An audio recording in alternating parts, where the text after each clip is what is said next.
오늘 예수님을 만난 사람 8번째 시간입니다. 한 여자 가장 아름다운 낭비라는 제목으로 우리 같이 말씀을 살펴보도록 하겠습니다. 요즘 젊은이들이 좀 강력하게 주장하는 게 있습니다. 그 중에 한 가지는 바로 동거입니다.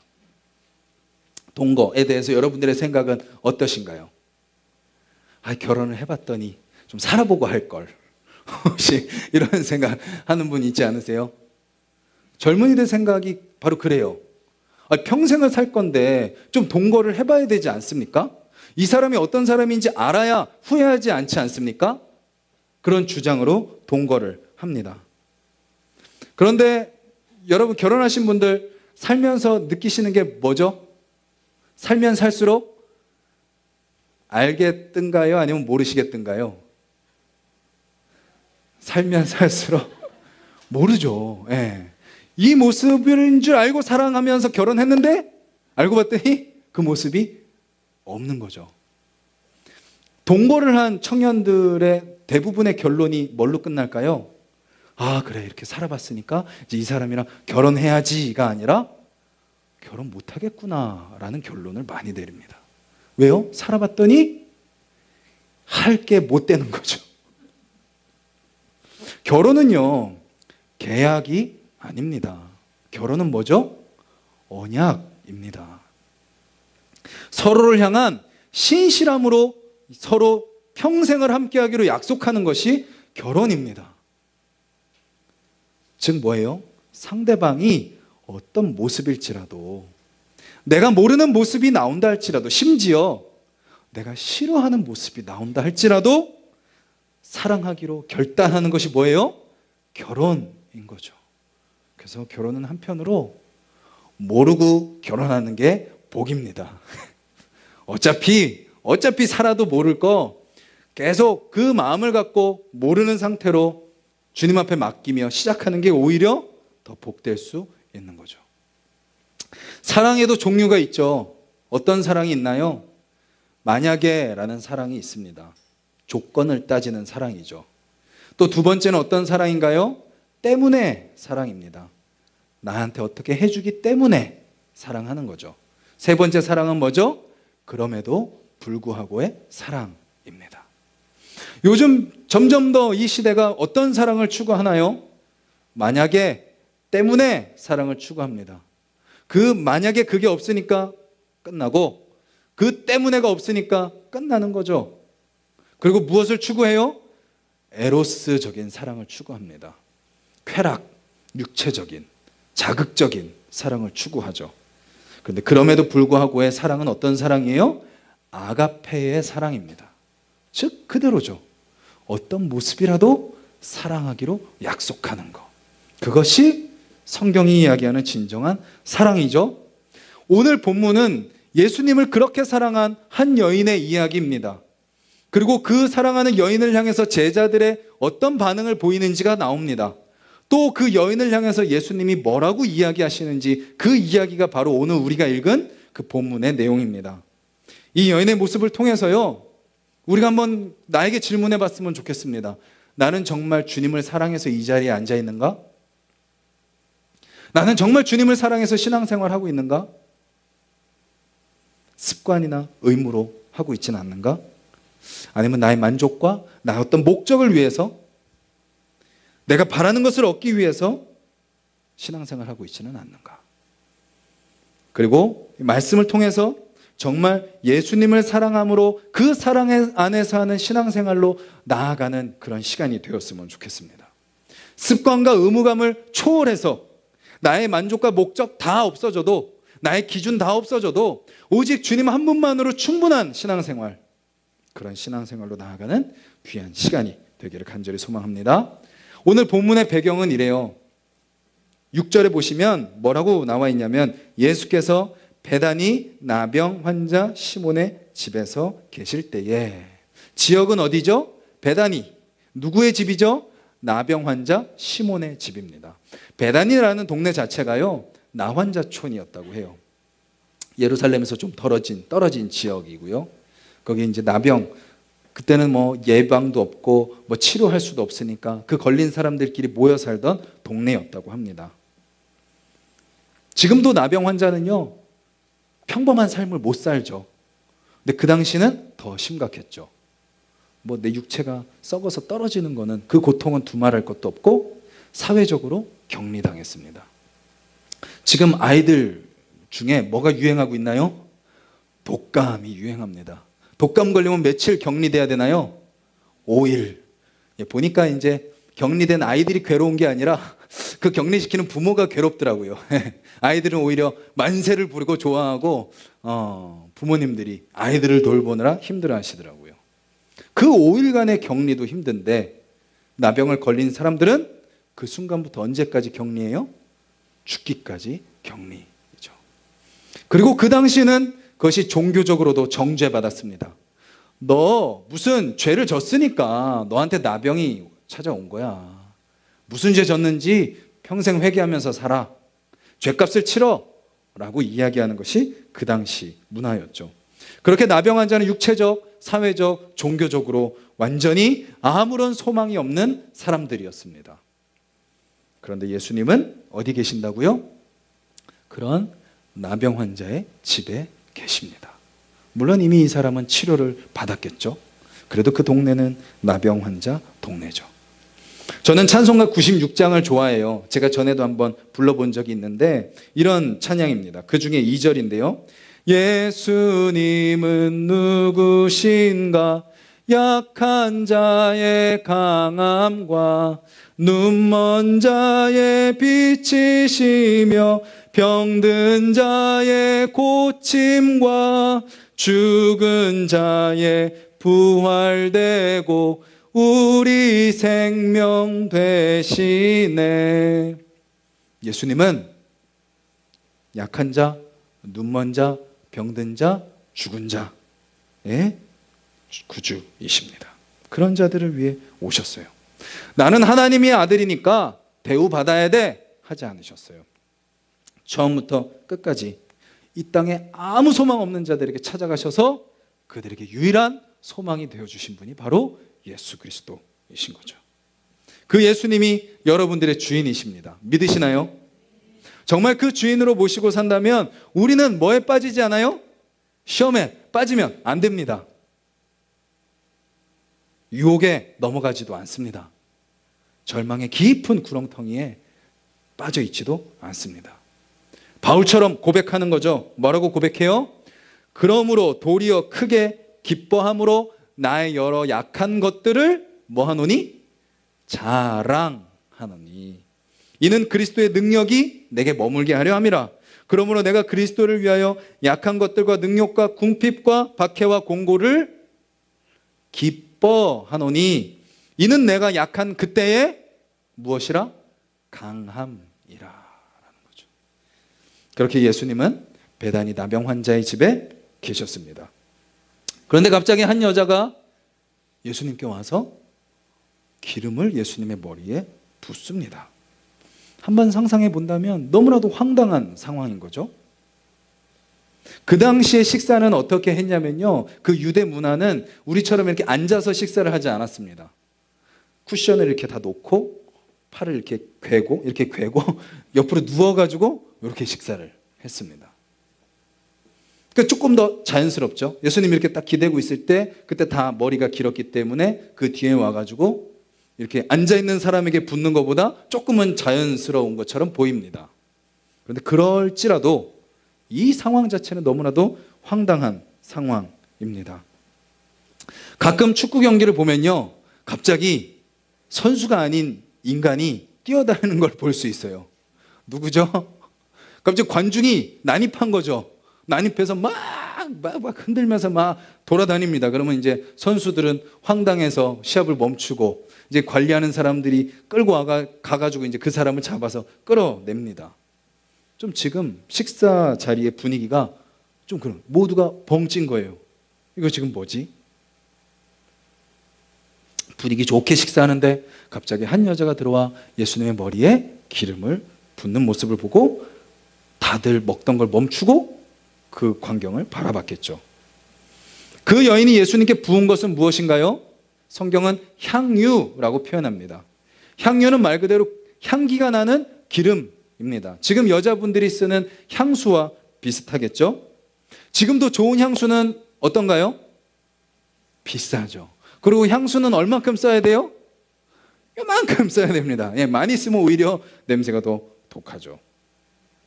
그녀가 가져온 향유도 마찬가지였어요. 오늘 본문은 이렇게 표현합니다. 매우 귀한 향유 한 옥합.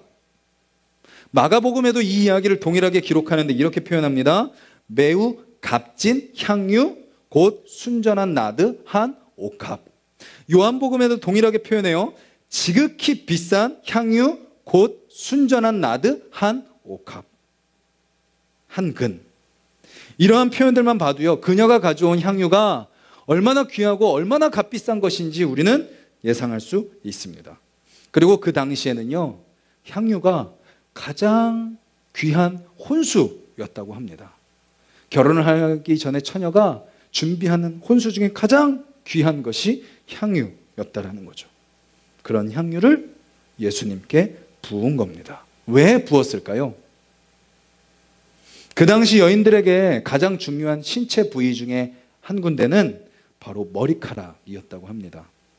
그래서 그 당시는 머리도 쉽게 자르지 않고 다 이렇게 긴 머리를 하고 다녔죠. 머리가 되게 소중했습니다. 그래서 때때마다 향유로 머리를 관리했던 것입니다. 즉 가장 소중한 것을 가장 귀한 것으로 관리한 거죠. 그것을 예수님께 부었다는 것은 무엇을 의미하나요? 예수님이 나에게 가장 소중합니다 라는 고백인 거죠. 그녀에게 있어서 머리카락보다도, 그녀에게 있어서 향유보다도 누가 더 소중했던 거예요? 예수님이 더 소중했던 것이죠. 그렇기에 아낌없이 부을 수 있었죠. 그런데 한번 생각을 해보면요, 우리는 어떻게 생각할 수 있나요? 그래, 그렇게 매우 귀하고 값비싼 향유 한 옥합을 예수님께 붓는 것은 너무나도 좋은 행동이지만 좀 아깝다라는 생각이 들죠. 기름은 재활용할 수도 없어요. 뿌리고 나면 다 증발해 버립니다. 그 여인이 적당히 사용한 것도 아니에요. 예수님, 제가 향유 한 옥합을 가져왔으니까요, 두셨다가 그때그때마다 쓰세요 라고 한 것도 아닙니다. 그냥 그 향유 한 옥합을 다 부었습니다. 여인을 바라보면서 정말 예수님 사랑하는구나 라고 우리가 느낄 수 있지만, 향유를 바라보면서는 어떤 마음이 들어요? 좀 아까운데. 우리는 여기에서 사랑의 원리 한 가지를 발견할 수 있습니다. 사람들은요, 사랑이 공평한 거라고 생각합니다. 아까 동거의 얘기도 마찬가지죠. 관계 있으면 뭐가 있어야 돼요? 와야 된다고 생각하는 거죠. 그래서 서로 공평하게 사랑하려고 해요. 내가 이만큼 했으니까 상대방도 이만큼 해줘야지. 근데 상대방이 내가 한 만큼 하지 않으면 어떻게 해요? 나도 안 해. 그것은 진정한 사랑이 아니죠. 진정한 사랑은 어떤 건가요? 아까운 겁니다. 아까운 마음이 드는 게 진정한 사랑입니다. 제가 아내와 결혼한다고 할 때요, 많은 분들이 축복해 주셨습니다. 근데 그 중에 참 안타까운 눈빛으로 바라보는 분들이 계셨어요. 왜 바라보셨을까요? 추나가 아깝다.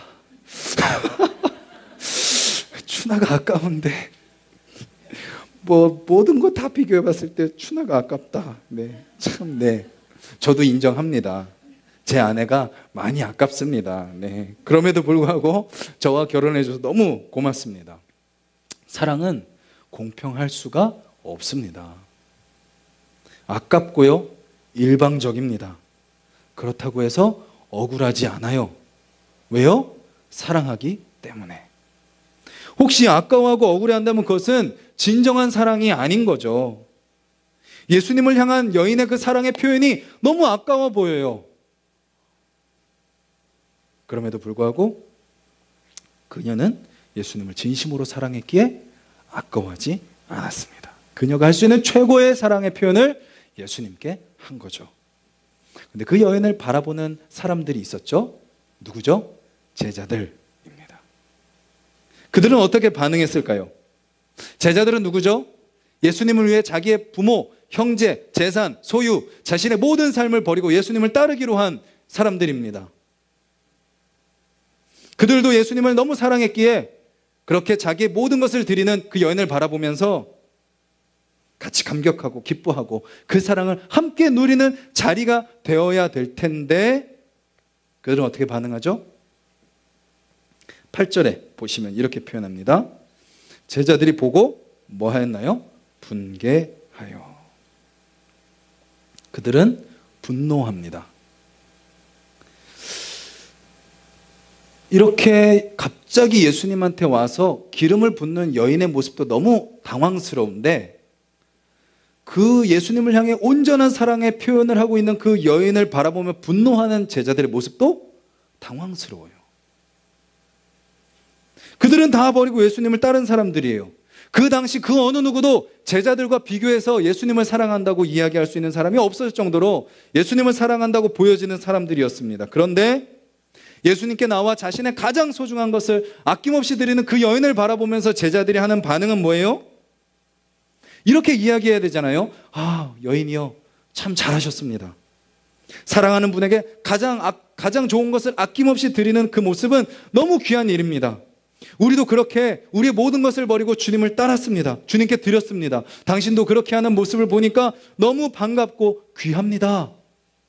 박수치고 격려해야 될 그 상황 속에서 제자들은 분노합니다. 여러분 언제 화가 나세요?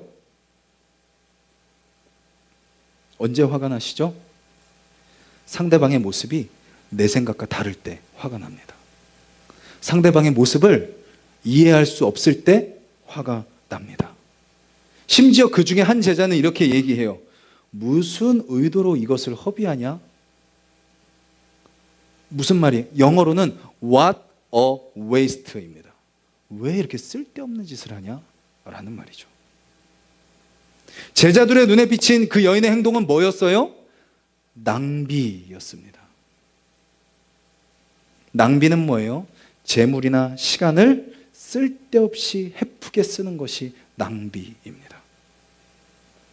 제자들은 예수님께 자신의 모든 것을 드린 그 여인의 행동을 쓸데없는 행동으로 여기고 있는 거죠. 그러니 그 여인에게 분노하는 거죠. 그들의 마음은 누구의 마음과 같지 않았어요? 여인의 마음과 같지 않았습니다. 예수님을 진정으로 사랑한 것이 아니죠. 그들도 예수님을 사랑하긴 했어요. 근데 어떤 사랑이었을까요? 만약의 사랑이었고 때문에 사랑이었죠. 결국 한 사람은 어떻게 해요? 예수님이 자기가 바라던 메시아가 아니니까 은30을 주고 팔아버리죠. 다 각자 예수님을 따르는 이유와 목적이 있었습니다. 그들은 예수님 자체를 사랑한 것이 아니라 무엇을 사랑했어요? 예수님 손에 들고 있는 것을 사랑했습니다. 여러분들은 어떻게 예수님을 사랑하시나요? 만약에 사랑이신가요? 아니면 때문에 사랑이신가요? 아니면 예수님께 모든 것을 드려도 전혀 아깝지 않은 그럼에도 불구하고의 사랑인가요? 우리도 어때요? 여전히 조건을 따라요. 먼저 뭐부터 계산해요? 내 삶부터 계산합니다. 내 시간부터 따지죠. 그래서 아까워합니다. 그 적당히 해요. 그래서 타협해요. 계산하고 선을 긋습니다. 신앙생활은 이 정도까지만 하는 거예요. 그래서 안 믿던 가정에서 아내가 먼저 예수님을 믿으면 남편들이 보통 두 가지를 요구하죠. 뭘 요구하나요? Don't touch me. 나는 건들지 말아라. 나는 끌어들이지 마시오. 그 다음 두 번째 뭘 요구해요? 미치지 마라. 적당히 해라. 근데요, 진짜 사랑은 뭐예요? 상대방에게 미치는 겁니다. 여러분들 결혼하신 분들 어떻게 결혼하셨어요? 미쳐서 결혼하셨잖아요. 그래서 결혼하고 나서 뭐라고 얘기해요? 아유, 내가 미쳤지. 네. 미쳤으니까 결혼해서 사는 거죠. 사랑에 미친 거죠. 나의 모든 것을 다 해서 사랑하는 사람, 다 해서 사랑하지 않는 것은 사랑이 아닙니다. 그렇게 조건을 따지고 이유를 따지는 사람은 어떤 사람, 특징이 뭐예요? 자기만 그렇게 할 뿐만 아니라 아까 제자들처럼 온 마음을 다해 예수님을 사랑하는 사람을 향해 분노합니다. 왜죠? 시기가 나거든요. 질투가 나거든요. 나는 그렇게 안 하고 있거든요. 그렇게 하는 사람이 미운 거죠. 제자들이 그랬습니다. 예수님이 그들에게 가장 소중하지 않았어요. 겉으로는 가난한 사람들을 핑계대고 있어요. 이렇게 얘기하죠. 아니, 그 돈이면 팔아가지고 가난한 사람 도와주면 되잖아. 근데 그 말을 가지고 요한복음은 이렇게 표현해요. 12장 8절에 이렇게 말함은 가난한 자들을 생각함이 아니오 그는 도둑이라 돈괴를 맞고 거기 넣는 것을 훔쳐 가미러라. 그렇게 말한 제자가 누굴까요? 가룟 유다죠. 성경은 분명하게 알고 있었어요. 가난한 사람을 위하는 것처럼 이야기하지만 그것이 거짓말이라는 것을. 제자들은 어떤 마음이었어요? 예수님을 사랑하지 않았습니다. 어떤 마음이었어요? 가난한 사람도 사랑하지 않았어요. 그들은 무엇을 사랑했어요? 돈을 사랑했죠. 그리고 돈의 욕심에 사로잡힌 자기 자신을 사랑했던 것이죠. 그런 그들에게 예수님이 말씀하세요. 너희가 이 여자를 괴롭게 하지 말아라. 그가 내게 좋은 일을 하였다라고 이야기하십니다. 사람들은 여인들의 행동을 보고 분노하고 제자들까지도 그 여인을 향해 비난했지만, 정죄했지만, 그 여인의 행동이 쓸데없는 낭비라고 욕했지만 예수님은 뭐라고 말씀하세요? 그 여인의 행동은 나에게 가장 좋은 일이다 라고 말씀하고 계시는 거죠. 예수님 따르다 보면 어떠세요? 예수님 닮은 모습으로 세상을 살려고 하면 어떠세요? 정말 도시 속에 들어가서 사랑으로 살아가려고 하면 어떠셨어요? 지난 한 주간 잘 되셨나요? 힘듭니다. 주의해야 될 것도 많고 하지 말아야 될 것도 많고 불편한 것이 한두 가지가 아닙니다. 먼저 뭐부터 불편해요? 예수님 딱 믿은 분들이 딱 고백하는 게 뭐냐면 식사기도 하는 게 불편하다고 하십니다. 그 믿는 사람, 잘 믿는 사람들도 마찬가지예요. 그래서 어떻게 하나요? 숟갈 딱 뜨고 예수님의 이름으로 기도합니다. 먹으면서 이제 기도하는 거죠. 눈 살짝 감고 잠깐 감았다 뜨면서. 웃을 일이 아니죠. 사실은 우리의 삶 속에서 신앙을 지킨다는 건 너무나도 힘듭니다. 그러다가 만약에 내가 그리스도인이라는 게 실수라도 드러나기라도 한다면 이제 그때부터 뭐가 시작돼요? 환난과 핍박이 시작됩니다. 믿지 않는 사람들이 가득한 우리의 세상 현실 속에서 그들은 믿는 나를 비난하고 시험하고 유혹합니다. 십자가의 길인 것 같죠. 하지만 예수님께서 여인에게 말씀하신 것처럼 우리에게 말씀하세요. 그가 내게 좋은 일을 하였느니라. 온 천하에 어디서든지 이 복음이 전파되는 곳에서는 이 여자가 행한 일도 기억하리라. 뭐라고 말씀하시는 거예요? 이 험한 세상 속에서 믿지 않는 사람들이 가득한 그곳에서 신앙을 선택하면 믿음대로 살면 바보되고 망하는 길인 것처럼 보이는 이 세상 속에서 묵묵히 예수님 붙들고 타협하지 않고 포기하지 않고 말씀 붙들고 예수님 닮은 모습으로 주님의 사랑을 달라고 기도하면서 그 사랑을 실천하며 발버둥 치는 우리를 향해 예수님 뭐라고 말씀하세요? 너 지금 잘하고 있어 라고 말씀하시는 거죠. 너의 지금 그 모습은 너무나도 귀한 모습이야. 그리고 그 어느 누구도 너를 알아주지 않아도 내가 너를 기억할 거야 라고 말씀하시는 거죠. 우리가 우리의 모든 것을 다해서 예수님을 사랑할 수 있는 이유는 무엇인가요? 바로 예수님께서 우리를 위해 그렇게 사랑하셔서 우리를 위해 자기의 모든 것을 낭비하셨기 때문입니다. 마리아의 뱃속에서 몇 개월 계셨어요? 누가 계셨어요? 하나님이 사람 몸속에 10개월. 사역을 시작하시기 위해 몇 년을 준비하셨어요? 30년을 준비하십니다. 그리고 몇 년 일하세요? 3년 일하세요. 십자가에서 몇 시간 동안 매달리셨나요? 6시간을 매달리셨습니다. 무덤 속에 며칠 계셨어요? 3일을 계셨어요. 하나님의 아들이라면 한마디 딱 하면 빡 하고 일이 벌어져야죠. 근데 예수님은 하나님의 뜻임을 알으셨기 때문에 우리를 위해 그 모든 것을 다 낭비하셨어요. 자신의 시간과 자기의 에너지와 자신의 능력과 자신의 일생을 우리를 위해 낭비하셨다는 거예요. 사람의 눈에는 그것이 쓸데없는 낭비처럼 보이지만 하나님의 뜻대로 하는 것이라면 결코 낭비가 아니라는 거죠. 우리는 살면서 이런 고민을 합니다. 내가 지금 왜 이런 시간을 통과해야 되지? 내가 왜 이런 일을 해야 되지? 내가 헛된 힘을 쓰는 건 아닌가?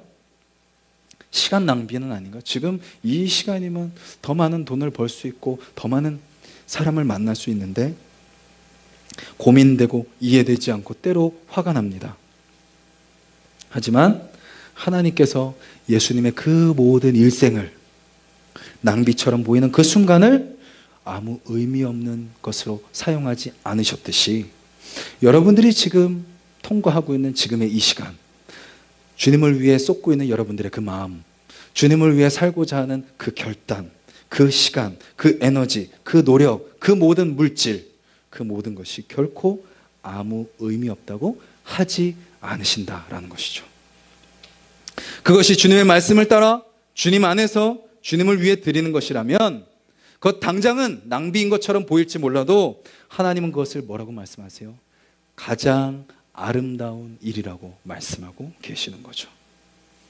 혹시 우리 가운데 내가 이 정도까지 예배를 드려야 되나? 라고 생각하는 마음이 있으시다면 다윗처럼 그 누구보다도 우리 하나수 동산교회에서 가장 하나님께 열정을 다해 예배드리는 여러분들이 되셨으면 좋겠습니다. 혹시 내가 나만 손해보는 거 아니야? 왜 나만 하고 다른 사람 안 해? 그런 생각이 들으시나요? 나를 향해 자신의 모든 것을 쏟아 부어주시고 모든 것을 내어주며 섬겨주신 그 예수님을 기억하면서 우리 안에서 가장 내가 섬기는 사람이 되어야지. 나의 모든 것, 물질뿐만 아니라 모든 시간과 모든 것들 주님께 최선을 다해 드리는 여러분들 되셨으면 좋겠고, 마지막으로 아까 살펴본 것처럼 아가페의 사랑, 그럼에도 불구하고 왜 나만 사랑해야 돼? 저 인간은 나를 사랑할 생각도 안 하는데, 내가 사랑해도 아무런 반응도 없는데, 왜 이 세상을 내가 사랑해야 돼? 그냥 교회 안에만 있고 싶은데, 그런 생각이 든다 할지라도 나를 향해 모든 것을 내어주시며 사랑하신 그 주님의 사랑을 닮아 누구보다도 더 사랑하는 여러분들이 되셨으면 좋겠습니다. 그래서 날마다 하나님께 가장 좋은 것을 올려드리는 우리의 삶이 되기를 간절히 소망합니다.